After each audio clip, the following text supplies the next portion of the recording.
25절까지 말씀입니다. 신약성경 244쪽, 245쪽 정도 됩니다. 로마서 4장 13절에서 25절까지의 말씀을 봉독하겠습니다. 아브라함이나 그 후손에게 세상의 상속자가 되리라고 하신 언약은 율법으로 말미암은 것이 아니요 오직 믿음의 의로 말미암은 것이니라. 만일 율법에 속한 자들이 상속자이면 믿음은 헛것이 되고 약속은 파기되었느니라. 율법은 진노를 이루게 하나니 율법이 없는 곳에는 범법도 없느니라. 그러므로 상속자가 되는 그것이 은혜에 속하기 위하여 믿음으로 되나니 이는 그 약속을 그 모든 후손에게 굳게 하려 하심이라. 율법에 속한 자에게뿐 아니라 아브라함의 믿음에 속한 자에게도 그러하니 아브라함은 우리 모든 사람의 조상이라 기록된 바 내가 너를 많은 민족의 조상으로 세웠다 하심과 같으니 그가 믿은 바 하나님은 죽은 자를 살리시며 없는 것을 있는 것으로 부르시는 이시니라. 아브라함이 바랄 수 없는 중에 바라고 믿었으니 이는 내 후손이 이가 되리라 하신 말씀대로 많은 민족의 조상이 되게 하려 하심이라. 그가 100세나 되어 자기 몸이 죽은 것 같고 사라의 태가 죽은 것 같음을 알고도 믿음이 약하여지지 아니하고 믿음이 없어 하나님의 약속을 의심하지 않고 믿음으로 견고하여져서 하나님께 영광을 돌리며 약속하신 것을 또한 능히 이루실 줄 확신하였으니 그러므로 그것이 그에게 의로 여겨졌느니라. 그에게 의로 여겨졌다 기록된 것은 아브라함만 위한 것이 아니요 의로 여기심을 받을 우리도 위함이니 곧 예수 우리 주 죽은 자 가운데서 살아나신 이를 믿는 자니라. 예수는 우리가 범죄한 것 때문에 내줌이 되고 또한 우리를 의롭다 하시기 위하여 살아나셨느니라. 아멘. 믿음의 시선이 미래를 결정한다라는 제목으로 말씀을 증거하겠습니다. 여러분, 비전이 있다 없다, 저 사람은 비전 있는 사람 같다, 비전 없는 사람 같다, 이런 이야기를 종종 하고 들으시죠. 또 교회에서 목사님들이 비전에 대한 말씀을 자주 하시죠. 저도 종종 하는 것 같습니다. 그런데 비전에 대한 얘기를 많이 듣는데 비전에 대해서 설명을 해보라고 하면은 뭐라고 설명해야 될지 모르는 분들이 있어요. 여러분 제대로 설명하실 수 있겠습니까? 제가 비전의 1타 강사가 돼서 오늘 비전에 대해서 여러분과 함께 나누고자 합니다. 성경에 이 비전이라는 단어를 찾아보면 공통점이 있습니다. 우리말로 번역을 할 때 뭐라고 번역하냐면 환상 혹은 묵시라고 번역을 합니다. 환상, 묵시, 이게 무엇인가요? 환상과 묵시는 누구에게로부터 옵니까? 하나님에게로부터 오죠. 그러니까 내가 환상 보고 싶다고 환상 보는 게 아닙니다. 내가 환상 보고 싶어서 환상 보는 사람 조심하셔야 돼요. 이런 사람 만나면 인생은 환장하는 거예요. 이상한 교주 이런 사람들이 하는 일이 자기가 환상 보고 싶다고 해서 환상 보는 사람이에요. 내가 묵시를 만들어낼 수 있습니까?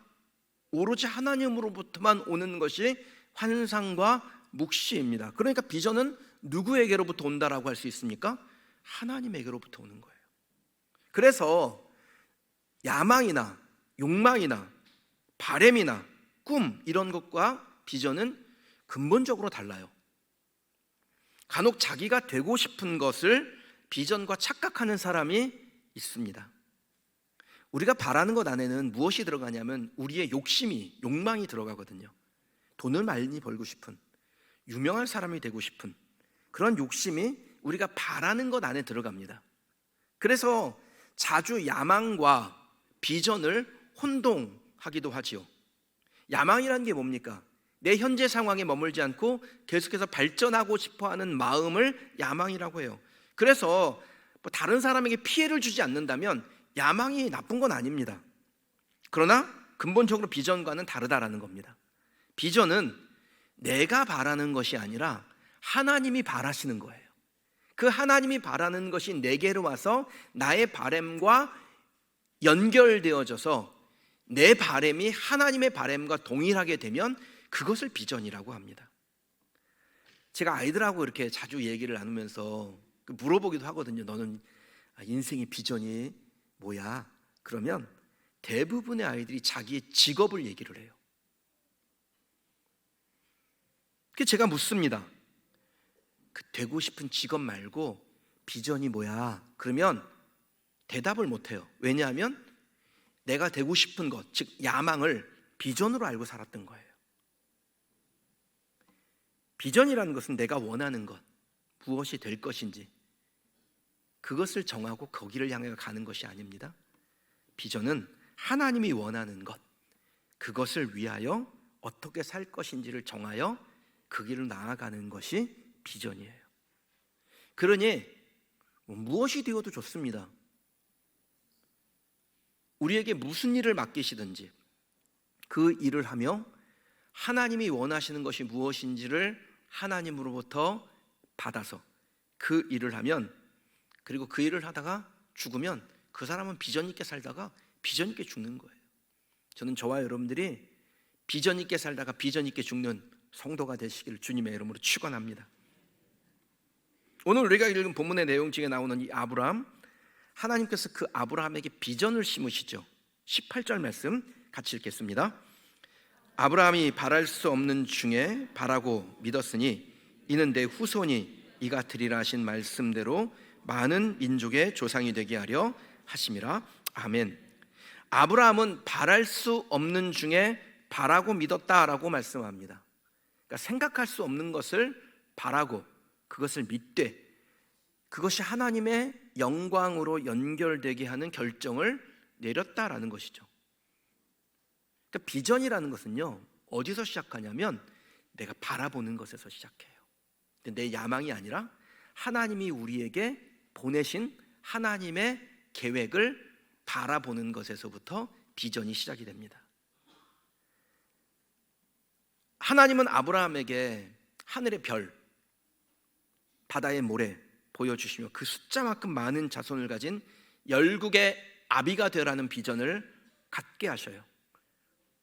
그러니까 낮에는 그 광야에 가서 그리고 자기가 보았던 그 편의 모래들을 보면서 아, 하나님이 우리의 자손을 이와 같이 하시겠구나. 하늘의 별들을 보면서 하나님의 우리의 자손을 이와 같이 하시겠구나. 그 비전을 생각한 겁니다. 그렇게 계속해서 생각하며 하나님의 손가락 끝을 바라보다가 마침내 열국의 아비가 되는 비전을 얻게 된 것이죠. 사랑하는 여러분, 저와 여러분이 하나님의 손가락 끝을 바라보기를 주님의 이름으로 축원합니다. 여러분에게 말씀하시는 것을 깨닫고 그 깨달은 바대로 하나님의 지시하시는 것을 바라보며 그 믿음의 시선을 다져가고 다져가는, 견고하게 하고 견고하게 하는 성도들이 되시길 주님의 이름으로 축원합니다. 아이고, 내 처지가 이 모양인데요, 나 건강이 형편없어서 아무것도 할 수 있는 게 없는데요. 아유, 저는 학교가 제대로 학교도 못 나와가지고요, 저는 인생에 비전이 없어요. 여러분, 그렇게 생각하시면 안 돼요. 바라보셔야 돼요. 지금 내 당장의 형편이 아니라 하나님께서 우리에게 주시는 비전을 바라보는 믿음의 시선이 저와 여러분에게 있기를 주님의 이름으로 축원합니다. 잠언 16장 9절 말씀이에요. 사람이 마음으로 자기의 길을 계획할지라도 그의 걸음을 인도하시는 이는 여호와라고 말씀하셨습니다. 그러니까 우리의 걸음을 인도하시는 분은 하나님이신 거예요.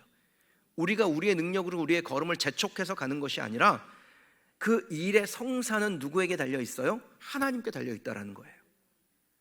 근데 우리 보고 그냥 가만히 기다리라고 하진 않으시죠. 말씀에 뭐라 그래요? 자기의 길을 계획한다라 그랬어요. 그러니까 하나님이 우리에게 비전을 주시고 그 비전을 기초로 하여 우리의 인생을 계획하는 겁니다. 그리고 그 계획한 길을 갈 때 하나님이 그 길을 인도하셔서 성사시키신다라는 거예요. 그러니까 비전이란 하나님께서 보여주시는 그 길을 구체적으로 계획하고 그것을 향해서 달려나가는 우리의 상태를 보고 비전화 되어져 있다라고 말하는 것이죠. 하나님이 인도해 주시려고 해도 계획이 있어야 되잖아요. 그러니까 여러분, 계획하셔야 돼. 내 인생을 휘황찬란하게 계획하세요. 근데 그것이 내 야망으로 버무려진 것이 아니라 하나님의 인도하심 가운데 우리에게 주어지는 하나님의 비전으로 여러분의 삶이, 미래가 계획되어지기를 소망합니다.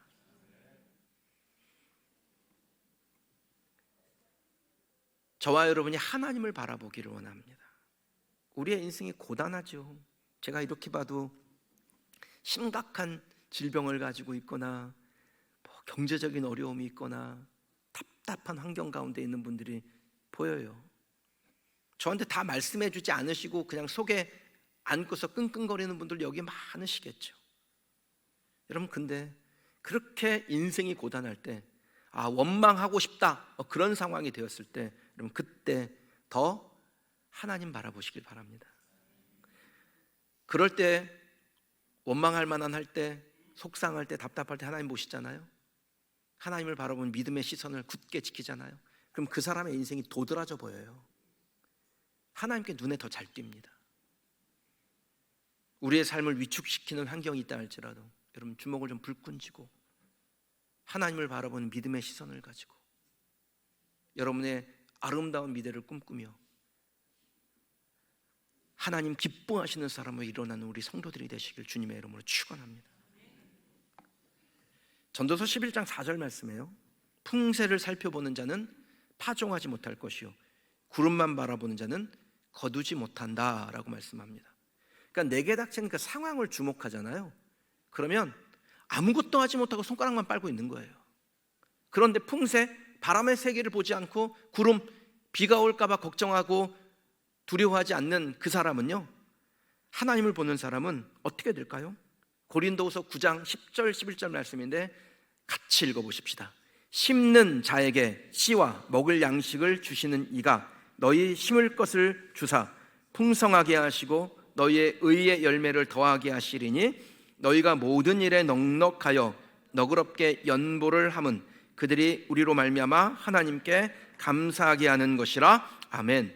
여러분, 이 어려운 때에 우리의 처지를 보지 않고 하나님을 바라보되 믿음의 시선으로 하나님을 보면 우리의 미래를 풍성하게, 우리의 의의 열매를 더하시되 모든 일에 넉넉하고 너그럽게, 그래서 하나님께 감사할 것이 많은 성도가 되게 하시겠다라는 거예요. 제가 이번 주에 조지아에서 사역하시는 문정배 선교사님한테 그 편지를, 긴급 편지를 하나 좀 받았습니다. 우리 교회가 함께 후원하고 있는 그 위미드 선교사님, 원래 아제르바이잔 사람인데 조지아에서 아제르바이잔 민족을 위해서 사역하는 분인데 그 어린 아들이 있어요. 루카스라고요. 근데 그 아들이 그 뇌에 스텐스를 하나 박아놨는데 그게 잘못돼서 물이 차서 수술을 받아야 되는데 뭐 긴급하게 이제 기도해달라고 요청을 한 거예요. 근데 선교사님이 그런 얘기하기 참 쉽지가 않은데 우리가 매달 보내는 후원금이 있는데 교회에다 요청해서 그 후원금을 그냥 1년치 후원금을 미리 좀 보내주실 수 있겠느냐고 한번 요청할 수 있겠냐는 거예요.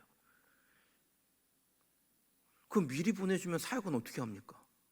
그래서 미리 보내주는 건 안 되고 그건 다 보내야 되고 필요한 재정은 하나님께서 하시겠지 하고 선교팀장 장로님하고 이런 이야기를 나누고 기도 제목을 나누는데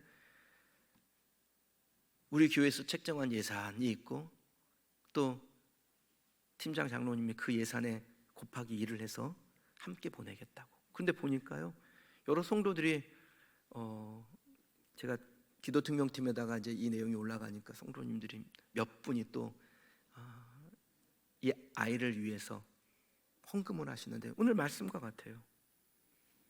심을 것을 주셨죠.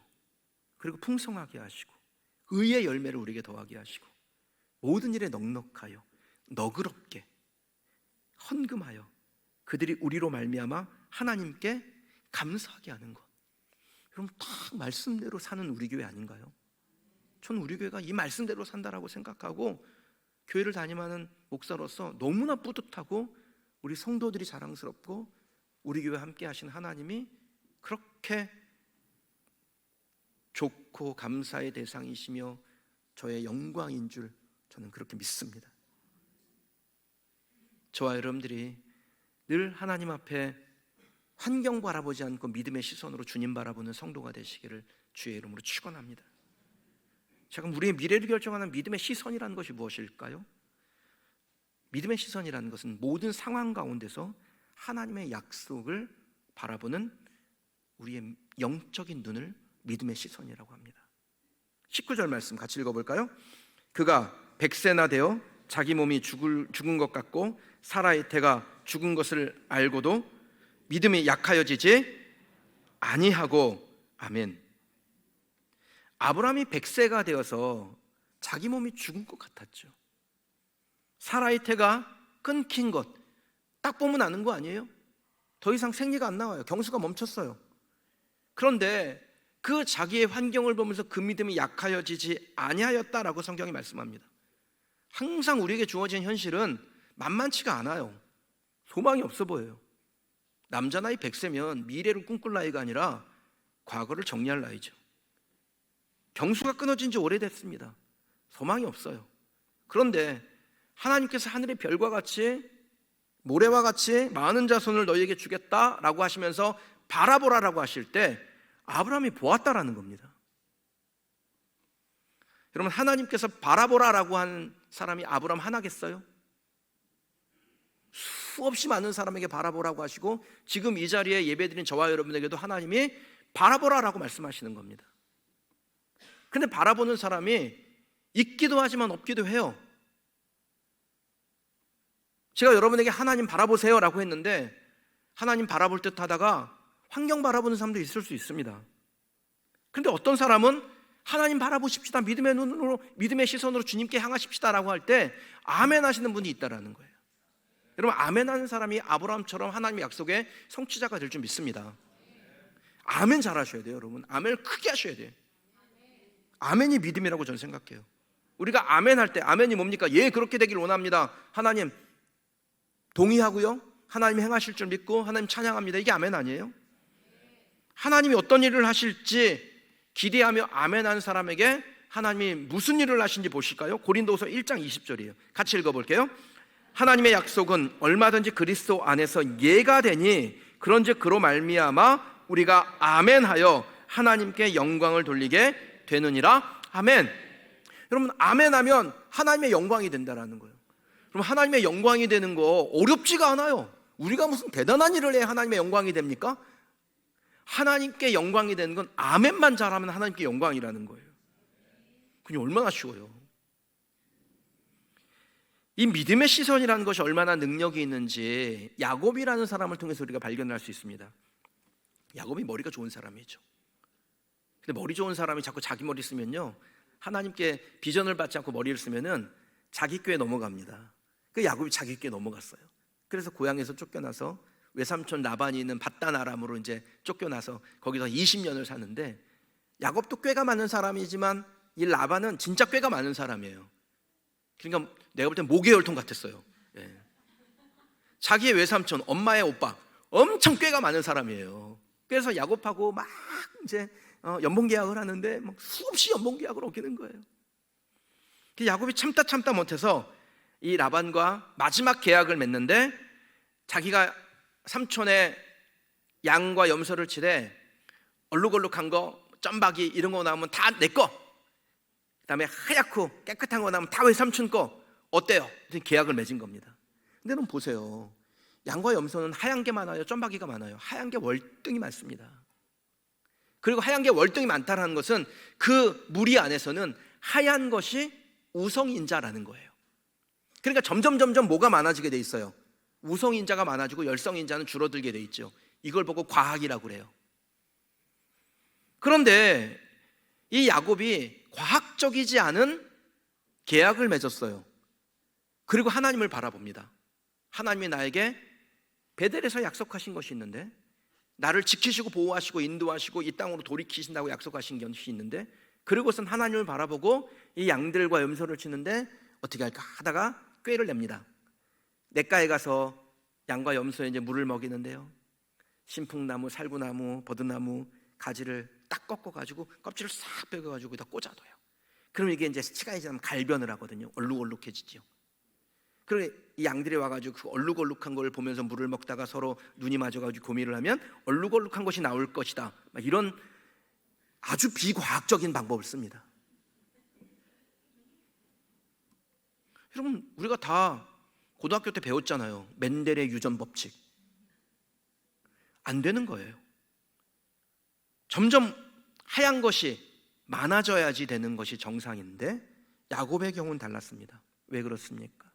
하나님께서 야곱에게 약속을 주셨고 야곱은 그 약속을 무엇으로 본 거예요? 믿음의 시선으로 보는 거예요. 여러분 병 걸려가지고 병원에 가보세요. 의사들은 다 무슨 얘기하는 줄 아세요? 과학적인 얘기합니다. 딱 의학적으로 과학적으로 오래 못 살 것 같아요 이런 얘기를 하는 거예요. 실패할지도 몰라요 이런 얘기합니다. 그런데 목사는요, 여러분들이 수술 받는다 그러면은 아이고 제가 통계학적으로 볼 때 집사님 오래 못 사실 것 같아. 한 번이라도 제가 이런 얘기 한 적 있어요?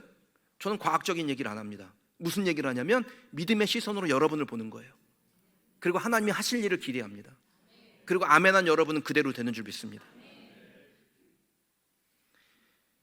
캄캄한 현실 속에서 야곱이 하나님의 약속을 믿음의 시선으로 보았을 때 그 믿음의 시선은 현실을 박살내고 찬란한 미래를 결정해버려요.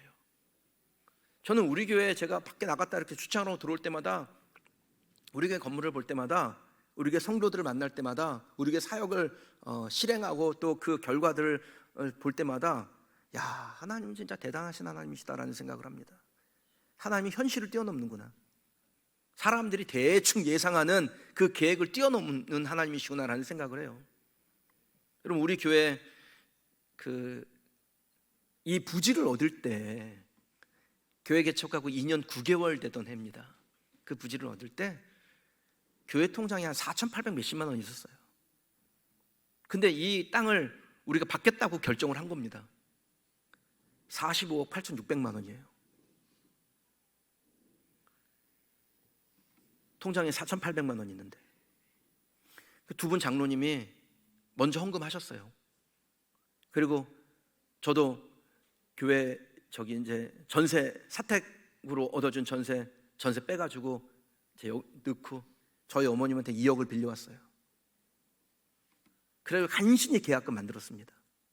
그렇게 시작한 이 성전 건축 사역이요, 4년 6개월째 우리가 입당할 때 도대체 어떻게 됐는지를 모르겠어요. 과학적으로는 안 되는 거예요. 과학적으로 설명할 수가 없어요. 하나님이 하신 겁니다. 제가 개인적으로 교제한 적은 없지만 저에게 믿음의 시선이 무엇인지를 전수해 준 분이 계세요. 제가 내년 신년 부흥회 말씀 강사로 지금 요청을 해서 그분이 이제 오실 듯합니다. 분당중앙교회를 담임하는 최종천 목사님이라는 분인데요, 제가 신학교 1학년 들어갔을 때 우리 학교에 심령부흥회 강사로 오셨어요. 근데 이분이 하시는 말씀이 홍능교회라는 그 교회 부목사로 있는데 분당이 개발된다는 소식을 듣고 일주일에 한 번씩 분당을 갔대요. 그리고 막 공사하고 있는 먼지 펄펄 나 있는 그 땅에 가가지고요, 거기서 하나님 앞에 기도했다라는 거예요. 내 하나님 여기서 교회를 개척하고 구원방주 세우고 수많은 영혼들에게 복음 전하기를 원합니다. 그렇게 기도했다는 거예요. 그 얘기를 하시는데 제 마음이 너무 콩닥콩닥했어요. 나도 개척해야겠다. 그리고서는 이 그린시티가 그 허허벌판일 때 교회를 개척하기로 마음을 정하고 1년 전부터, 지금 이제 송산교입니다. 그 요진 YCT와 대방 2차 사이에 있는 그 길, 그 다리 건너편에서 들어갈 수가 없으니까 그때는 거기서 하나님 앞에, 하나님 나를 이곳으로 보내달라고 그렇게 일주일에 한 번씩 아내와 함께 가서 기도했던 기억이 있습니다. 그리고 그렇게 기도하고 교회를 개척했는데 딱 5년 만에 하나님께서 믿음의 시선으로 바라본 것에 대한 약속의 성취를 주신 거예요. 그러니까 여러분은 그 약속의 성취 안에 들어와 있는 겁니다. 사랑하는 성도 여러분, 여러분이 무언가를 믿음의 시선으로 바라볼 때 비웃는 사람이 있어요. 조롱하는 사람이 있습니다. 우리 교회가 이 땅 구입한다고 그럴 때 허황된 생각한다고 대놓고 조롱한 사람이 있었어요. 제가 그 사람 얼굴 쳐다보면서 소리쳤습니다. 약속 주신 하나님 어떤 분인지도 모르면서 믿음 없는 소리 하지 마세요. 정신 차려요 하고 소리 질렀어요. 속으로. 겉으로 하면 싸움 나니까. 여러분 시편 25편 3절 말씀이에요. 주를 바라보는 자들은 수치를 당하지 아니하려니와 까닭 없이 속이는 자들은 수치를 당하리이다. 믿음의 시선으로 살아가는 사람은 믿음 없는 사람에게 조롱거리가 됩니다. 그러나 결과는 약속의 말씀대로 된다고요. 주를 바라보는 자는 수치를 당하지 않는다. 까닭 없이 속이는 자는 어떻게 됩니까? 수치를 당하게 된다라고요. 전 여러분의 믿음이 약하여지지 않기를 바랍니다. 어떠한 일을 만나도 믿음의 시선이 흔들리지 않기를 주님의 이름으로 축원합니다. 아브라함은 자기 몸의 상태를 정확하게 알고 있었어요. 현실 모르는 사람이 아니라고요. 이미 죽은 몸이라는 사실을 알고 있었어요. 그런데 그러한 현실에서도 믿음이 약하여지지 않고 계속해서 낮에는 모래를 바라보며 밤에는 별들을 바라보며 하나님께서 주신 그 비전을 생각하고 외치고 외쳤다라는 겁니다. 히브리서 11장 믿음장이죠. 1절 믿음은 바라는 것들의 실상이요 보이지 않는 것들의 증거니 2절 선진들이 이로써 증거를 얻었느니라. 아브라함은 이미 증거를 얻은 거잖아요. 3절 믿음으로 모든 세계가 하나님의 말씀으로 지어진 줄 우리가 아나니 보이는 것은 나타난 것으로 말미암아 된 것이 아니니라. 무슨 말씀입니까? 눈에 보이는 게 다가 아니라는 거예요. 아브라함은 믿음으로 장차 얻을 그 유업을 향하여 나아갈 때 갈 바를 알지 못하고 갔습니다. 눈에 보이는 거 보고 간 게 아니라는 겁니다. 눈에 보이지 않는데 약속을 바라보고 믿음의 시선으로 그것을 향하여 나아가는 것입니다. 그럴 때 그의 인생의 기적이 일어나고요, 나아가선 그의 후손들, 유대인들이 이 세계를 움직여가는데 그것의 시작이 누구예요? 믿음의 시선을 가졌던 아브라함으로부터 됐다라는 거예요. 성도 여러분, 여러분의 삶이 캄캄하고 고단해도요, 끝까지 주님 바라보시는 비전의 눈, 믿음의 시선이 있기를 주님의 이름으로 축원합니다. 그러면 뚫리는 기적이 일어납니다. 의심은 우리의 의지와 상관없이 계속해서 우리를 공격합니다. 우리 중에서 뭐 의심하고 싶어가지고 대놓고 의심한 사람이 누가 있어요? 마귀가 계속해서 의심의 생각을 넣어주니까 그 공격에 넘어지는 거거든요. 근데 여기는 원리가 있습니다. 베드로가 물 위를 걸을 때 성경이 아주 간결하게 말씀해요. 그 사건을. 마태복음 14장 30절 말씀인데 같이 한번 읽어보실까요? 바람을 보고 무서워 빠져가느니라. 자 보세요. 베드로가 물 위를 걸을 때 누구를 봅니까? 주님을 보죠. 주님을 보니까 그 물 위를 걸어요. 그런데 무엇을 볼 때 빠져요? 바람을 볼 때 빠져요. 그러니까 베드로가 물에 빠지기 시작한 시점이 언제냐? 시선을 옮길 때예요. 믿음의 시선에서 자기의 환경, 바람을 바라보는 그 시선을 옮길 때 빠집니다. 그러니까 단순하게 성경은 정리하는 거예요. 주님을 보고 가면 물 위를 걷고 기적의 사람이 되고, 바람을 보고 가면 물에 빠진다, 현실에 매몰돼서 실패하는 인생이 된다라는 겁니다. 결국 무엇을 바라보느냐에 따라서 믿음과 의심이 결정되는 겁니다. 믿고 바라보면 바라본 것을 얻을 것이고, 의심하면 국물도 없죠. 야고보서 말씀이 그렇다고 했습니다. 오직 믿음으로 구하고 조금도 의심하지 말라. 의심하는 자는 마치 바람에 밀려 요동하는 바닷물결 같으니 이런 사람은 무엇이든지 죽기 얻기를 생각하지 말라. 우리가 비전을 바라보고 가다가 의심에 빠지면 결코 얻을 게 없다라는 거예요. 믿음의 반대는 불신이 아닙니다. 의심이에요.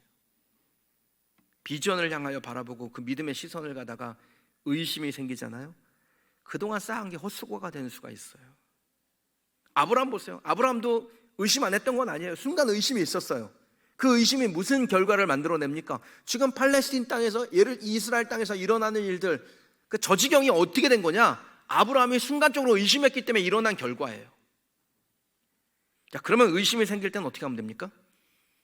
마귀가 계속해서 의심으로 우리를 공격할 텐데요, 여러분, 의심이 들면 생각을 멈춰야 돼요. 너무 많이 생각하지 마세요. 의심이 들 때는 생각을 멈추고 선포하되 그것을 입 밖으로 끄집어내서 말이 되어야 돼요. 말함이. 사람은요, 자기가 말한 대로 행동하게 되어 있습니다. 예를 들면 제가 여러분 중에 누구 한 분에게 오늘 저녁 제가 사겠습니다라고 말을 했어요. 그럼 어떻게 해요? 저는 말한 대로 할걸요? 그런데 오늘 저녁에 누구에게 밥을 한 끼 사야지 생각만 했어요. 그러면 내 형편과 사정이 막 계속해서 나를 합리화시키기 때문에 생각한 것은 행동으로 옮겨지기가 어려워요. 근데 말한 것은 행동으로 옮겨지게 됩니다. 마가복음 11장 23절인데요 같이 읽어보실까요? 내가 진실로 너희에게 이르노니 누구든지 이 산더러 들리어 바다에 던져지라 하며 그 말하는 것이 이루어질 줄을 믿고 마음에 의심하지 아니하면 그대로 되리라. 아멘.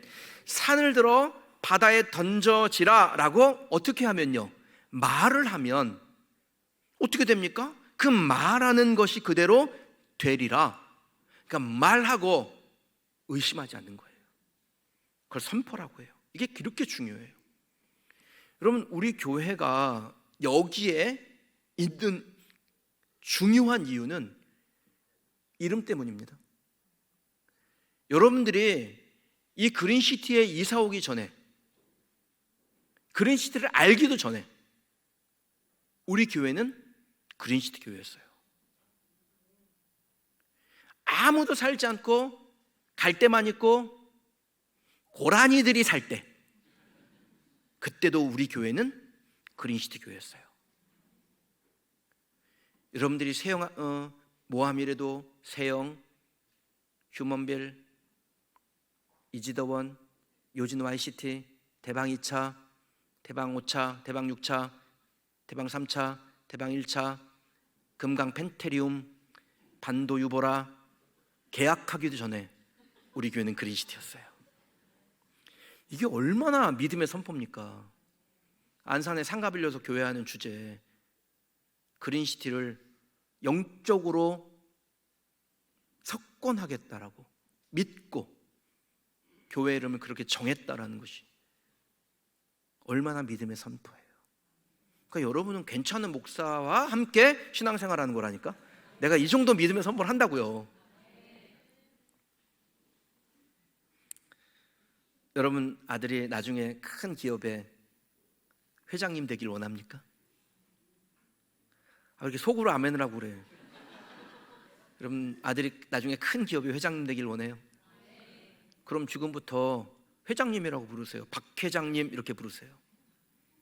여러분의 딸이 나중에 정말 훌륭한 변호사가 되길 원하세요. 그럼 김변 이렇게 지금부터 부르세요. 여러분의 아들이 나중에 목사님 되길 원해요. 그러면 최 목사님 이렇게 부르세요. 아멘 하는 사람이 없네요.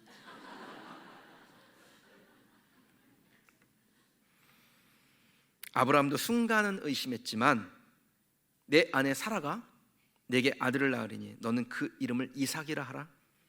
내가 그와 내 언약을 세우리니 그의 후손에게 영원한 언약이 되리라.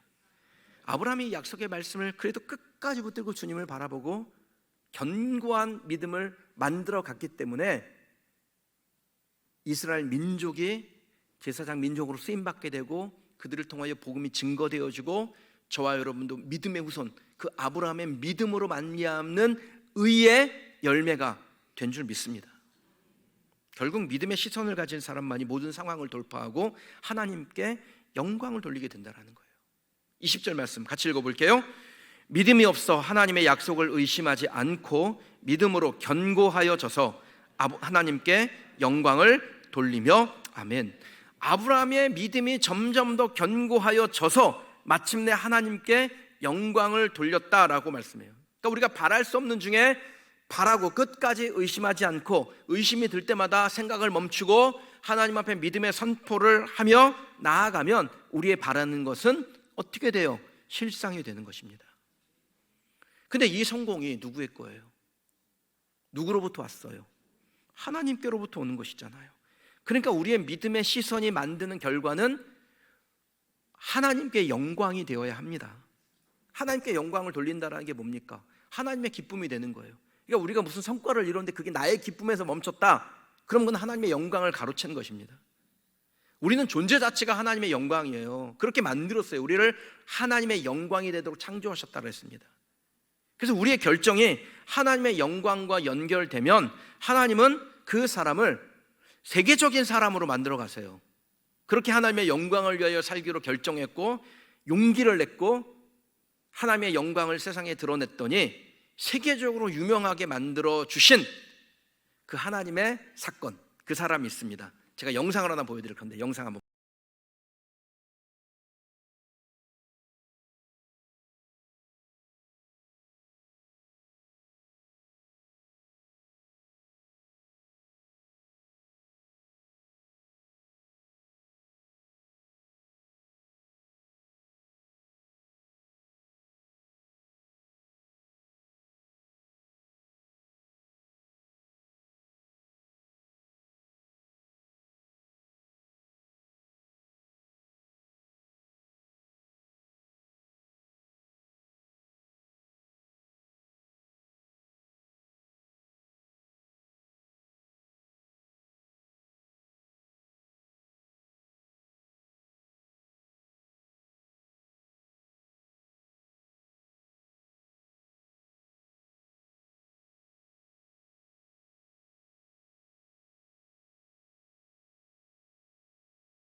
성공하고 싶은 마음에 손오공에도 제사를 지내고 관우에게도 제사를 지내고 온갖 우상 숭배를 했던 사람이었습니다.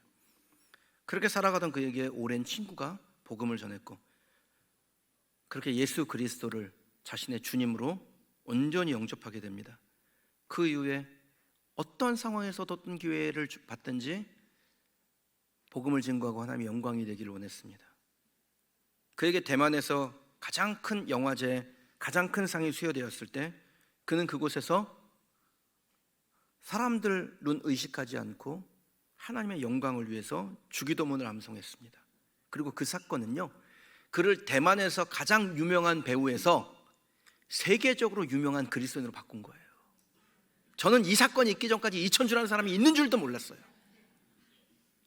지금은 전 세계를 다니면서 하나님이 자기에게 하신 일, 생명의 복음을 전하는 사람으로 세계적으로 쓰임받습니다.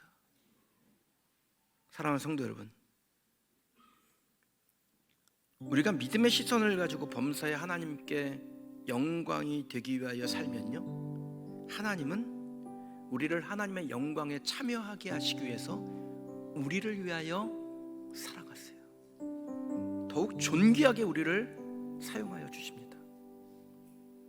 큰 집에는 큰 금그릇과 은그릇뿐 아니라 나무그릇과 질그릇도 있어 귀하게 쓰는 것도 있고 천하게 쓰는 것도 있나니 그러므로 누구든지 이런 것에서 자기를 깨끗하게 하면 귀히 쓰는 그릇이 되어 거룩하고 주인의 쓰심에 합당하며 모든 선한 일에 준비함이 되리라. 귀하게 쓰임받는 여러분 되시길 바랍니다. 귀하게 쓰임받는 우리 교회가 되기를 소망합니다. 우리 자녀들요, 귀하게 쓰임받기를 원합니다. 여러분 들어오시면서 로비에 곳곳에서 성경학교 준비해 놓은 거 보셨죠? 제가 어제 그거 교사들이 와서 준비한 걸 보면서요, 성경학교에 진심이네 이런 마음이 들었어요. 왜 그거 합니까? 우리의 자녀들이 세계적으로 귀하게 쓰임받는 그릇 되기를 원하는 거예요. 그러므로 그것이 그에게 의로 여겨졌느니라. 우리가 하나님의 영광을 위하여 사는 것을 하나님이 뭘로 여기세요? 의로 여기신다라는 겁니다. 주님을 바라보고 달려가면 우리 주님이 새 힘 주실 줄 믿습니다. 새 영으로 우리를 채우실 것이라고 믿습니다. 캄캄한 현실을 이겨낼 수 있는 능력을 우리에게 주셔요. 그 어떤 불의에도 대적할 수 있는 담대함을 주셔요. 오직 여호와를 앙망하는 자는 새 힘을 얻으리니 독수리가 날개치며 올라감 같을 것이요 다른 박질하여도 곤비하지 아니하겠고 걸어가도 피곤하지 아니하리로다. 여러분은 믿음의 시선을 갖고자 합니까? 믿음의 시선이라면 여러분의 미래는 이미 결정됐습니다. 하나님이 귀히 쓰는 그릇으로 결정된 겁니다. 약속의 성취, 귀히 쓰임받는 인생으로 결정되는 겁니다. 오직 믿음의 시선으로, 더욱 견고한 믿음의 시선으로 하나님 앞에 나아가기를 주님의 이름으로 축원합니다. 오늘 찬양하고 기도하는 중에 우리의 믿음의 결단이 하나님 앞에 드려지기를 바랍니다. 다 같이 자리에서 일어나십시다.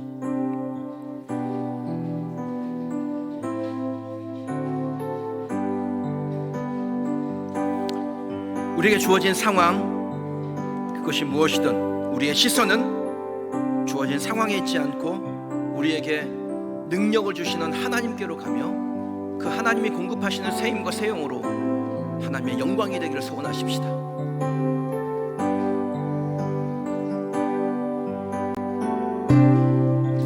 모든 상황 속에서